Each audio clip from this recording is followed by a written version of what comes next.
گائے کے نام سے ہے.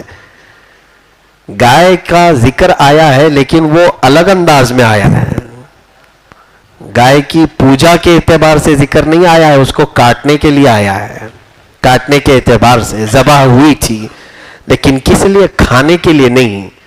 جو قرآن پاک میں ہے وہ میں بتا رہا ہوں. ہوا یہ تھا کہ بنی اسرائیل میں ایک شخص کا قتل ہو گیا تھا. قتل ہو گیا تو لوگ اس کے جو خاندان والے تھے سب موسیٰ علیہ السلام کے پاس آئے. بڑا مالدار شخص تھا, پیسے والا تھا, لیکن کسی نے مرڈر کر دیا. آئے موسیٰ علیہ السلام کے پاس, کہا کہ اس کا قاتل ڈھونڈ کر کے بتائیے, کون مارا ہے معلوم نہیں. یعنی اس وقت بھی لوگ غیب کی باتیں پوچھنے کے لیے نبیوں کے پاس آیا کرتے تھے. قاتل کون ہے یہ معلوم کرنے کے لیے موسیٰ علیہ السلام کے پاس آئے. سیدنا موسیٰ علیہ السلام نے رب ذوالجلال کی بارگاہ میں یہ معاملہ رکھا کہ مولا میری قوم آئی ہے میرے پاس, میں ان کو قاتل کیسے بتاؤں کہ جو مرا ہے اس کو قتل کس نے کیا؟ اللہ تعالیٰ کی طرف سے حکم آیا. ایک بات یاد رکھے, اللہ تعالیٰ کے ہر حکم میں حکمت ہوتی ہے, بندے کے سمجھ میں آئے نہ آئے. مسلمان کا معنی بھی یہی ہوتا ہے, سر جھکا لینا. یہ مت پوچھو کہ کیوں یہ حکم دیا جا رہا ہے, یہ ہمارا کام نہیں ہے. اللہ نے فرمایا رکوع کرو, تم یہ مت پوچھو ایسا رکوع کیوں کیا جاتا ہے, الٹا کیوں نہیں کیا جاتا. یہ حکمت تمہارے جاننے کی ضرورت نہیں, وہ اللہ بہتر جانتا ہے.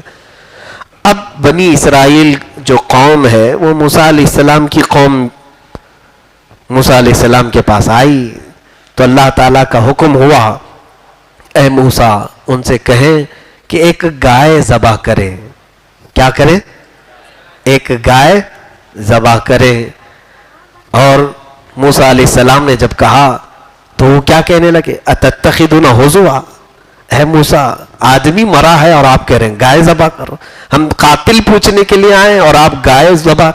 گائے سے قتل ہونے والے کا کیا تعلق ہے؟ کچھ سمجھ میں آتا ہے؟ نہیں سمجھ میں آ رہا ہے. مثال کے طور پر اگر کوئی میرے پاس آیا, آنکھ میں درد ہو رہا ہے, بہت تکلیف ہو رہی ہے, اگر میں اس کو چپل دے دوں تو وہ غصے میں آ جائے گا. میں آنکھ درد کی شکایت لے کر کے آیا ہوں اور آپ مجھے چپل پہنا رہے ہیں. ہاں یہ حکیم حکمت جانتا ہے. ایسا ہوا بھی تھا. شیخ سعدی رحمۃ اللہ علیہ نے فرمایا ہے کہ ایک شخص آیا حکیم کے پاس پیٹ درد لے کر کے, تو حکیم اس کی آنکھ میں انجیکشن کرنا چاہ رہا تھا. تو کہا یہ کیوں؟ میں پیٹ کے درد کی شکایت لایا ہوں, آپ آنکھ میں علاج کر رہے ہیں. کہا کیا کھایا تھا؟ کہا جلی ہوئی روٹی. کہا اسی لیے آنکھ میں انجیکشن کر رہا ہوں تاکہ دیکھ کے کھایا کرے. تو حکیم جانتا ہے کس کام کی کیا حکمت ہے. اب یہاں پر آدمی مرا ہے, اللہ نے حکم کیا دیا, ایک گائے ذبح کرو. لوگوں کو چاہیے تھا پوچھے نہ, کر دیتے ذبح, اللہ بہتر جانتا ہے. لیکن انہوں نے سوال کیا, اے موسیٰ کیا مذاق تو نہیں کر رہے آپ؟ موسیٰ علیہ السلام نے کیا کہا سنیے, اعوذ باللہ ان اکون من الجاہلین, اللہ کی پناہ میں جاہلوں میں سے نہیں ہوں. اس کا مطلب کیا ہوا؟ مذاق کرنے والا جاہل ہوتا ہے.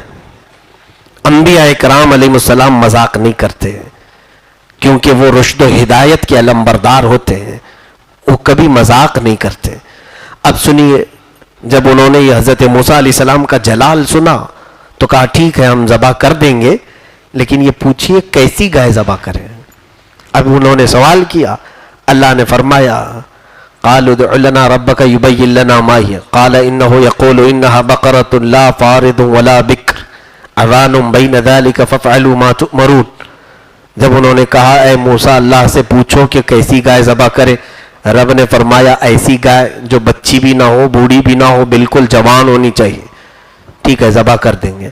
پھر وہ ڈھیٹ قوم تھی, پھر پوچھا انہوں نے, اے موسیٰ آپ پوچھ لیں رنگ کیسا ہونا چاہیے گائے کا. اللہ نے پھر حکم نازل فرمایا, بقرۃ صفراء فاقع لونها تسر الناظرین, بالکل پیلے رنگ کی گائے ہونا چاہیے, ڈبڈباتی رنگت کی, دیکھنے والوں کو بھا جائے. پیلے رنگ کی گائے دیکھا آپ نے؟ اب حکم آیا ہے, جب پوچھو گے زیادہ تو حکم آئے گا. نیلا بھی ہو سکتا ہے, ہرا بھی ہو سکتا ہے, پیلا بھی ہو سکتا ہے. اب حکم آیا اس پر ان کو ایک تو جوان گائے چاہیے, دوسری اب پیلی گائے ذبح کرنا ہے. جتنے سوال کرتے جاؤ گے مشکل میں بڑھتے جاؤ گے. پھر ان لوگوں نے کہا اے موسیٰ ہم کو شبہ ہو رہا ہے, ذرا یہ بھی پوچھ لیجئے وہ گھر والی چاہیے یا کھیت والی چاہیے. اب حکم آ گیا بقرۃ لا ذلول تثیر الارض ولا تسقی الحرث مسلمۃ لا شیۃ فیہا. اللہ نے فرمایا ایسی گائے جو کبھی کسی کھیتی میں کام نہ کی ہو اور کبھی کسی کے ہاں پلی ہوئی بھی نہ ہو, ایسی گائے. ذلول یعنی وہ کام کرائی ہوئی گائے نہیں ہونا چاہیے اور نہ کھیتی باڑی کی ہوئی جو ہل جوتتے ہیں. تو اب ایسی گائے لے کر کیا ہو. موسیٰ علیہ السلام کے پاس انہوں نے 3 سوال کیے, 3 بار میں اور بڑھا دیے. اللہ تعالیٰ فرماتا ہے کہ فَذَبَحُوهَا وَمَا كَادُوا يَفْعَلُونَ, وہ تو ذبح کرنے والے لکھتے نہیں تھے. جس کو کام نہیں کرنا ہوتا وہ بار بار سوال کرتا ہے, زیادہ پوچھتا وہی ہے جسے کرنا نہیں ہوتا ہے. بہرحال اب ایسی گائے ان کو ڈھونڈنا تھا. اب اللہ کی حکمت دیکھیں, ذبح ہونے والی گائے سے قتل ہونے والے کے قاتل کا کیسے پتہ چلے گا. اللہ تعالی حکمتوں کو ایسے جوڑتا ہے, کبھی کسی کام سے کسی کو نفع پہنچاتا ہے اور اسی کام سے کسی کو ذلیل بھی کرتا ہے. یہ قوم ڈھونڈتی رہ گئی, کوئی گائے کہاں ملے گی ایسی, دنیا میں کوئی گائے ایسے ملے. ہاں اتفاق ایسا تھا کہ بنی اسرائیل میں ایک نیک شخص تھا, بڑا پرہیزگار تھا, اور اس کے گھر میں ایک چھوٹی سی بچیا گائے کی ایک چھوٹی سی بچیا تھی. اب اس کو وہ پال رہا تھا اور اچانک بیمار ہو گیا. بیمار ہونے کے بعد اسے ایسا لگا, اس کا اکلوتا چھوٹا سا بیٹا تھا گود میں کھیلنے والا, سوچا میرے بیٹے اور میری بیوی کی پرورش کا ذمہ کون لے گا. اس نے یہ سوچا کہ اب میں بیمار ہوں, موت کے قریب سے قریب جا رہا ہوں, اپنی اس گائے کی چھوٹی سی بچیا کو لے کر جنگل میں آیا اور چھوڑ دیا. کیا کہہ کر کے اے اللہ میں یہ تجھے دے رہا ہوں, یہ میں تیرے حوالے کر رہا ہوں, میرا بچہ جب جوان ہو جائے تو یہ گائے اسے بڑی کر کے تو لوٹا دینا. یہ توکل کیسا تھا لوگوں کا, یہ یقین کیسا تھا کہ میرا بچہ گود میں کھیل رہا ہے ابھی میری بیوی کے, جب وہ جوان ہو جائے تو اس گائے کو بڑا کر کے تو لوٹا دے. اللہ پر توکل کرنے والے کا صلہ کیا ہوتا ہے یہ بھی سن لیجئے. اللہ اکبر. رب ذوالجلال نے اس گائے کی بچیا کو ایسے پرورش کی, وہ گائے جب بڑی ہوئی, پوری دنیا میں وہ تنہا گائے تھی جو کسی کی کھیتی میں کام نہیں کی تھی, کسی نے اسے پالا نہیں تھا, صرف اللہ نے پالا تھا, خود سے چر کے بڑی ہوئی تھی, اور پھر اس کا رنگ بھی بالکل پیلے کلر کا تھا, اور وہ نہ بہت بچی تھی نہ بوڑھی تھی, بالکل جوان. یہ دنیا میں ایک ہی گائے تھی. وہ شخص تو انتقال کر گیا جس نے اس گائے کو اللہ کے حوالے کیا تھا, انتقال کر گیا. اور پھر کئی سال کے بعد یہ اس کا بیٹا جب جوان ہوا تو اس کی ماں نے کہا بیٹا تیرے ابا نے ایک گائے کی بچیا کو جنگل میں چھوڑ دیا تھا, اللہ کے حوالے دے کر کے آئے, اور انہوں نے مجھے بتایا تھا کہ جب بیٹا جوان ہو جائے تو اسے جنگل میں فلاں جگہ بھیجنا اور اللہ سے وہ گائے واپس مانگ لینا, اسے مل جائے گی. کتنا یقین تھا ان لوگوں کو.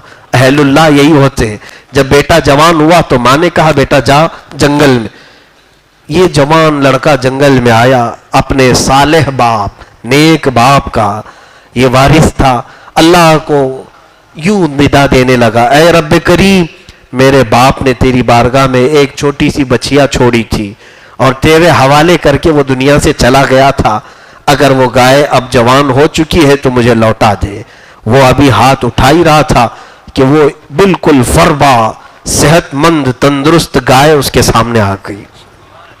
کتنے سالوں کے بعد رب ذوالجلال نے ہو بہو اسی طرح اس گائے کو لوٹایا. وہ قادر مطلق ہے. انہو علی رجعہ لقادر.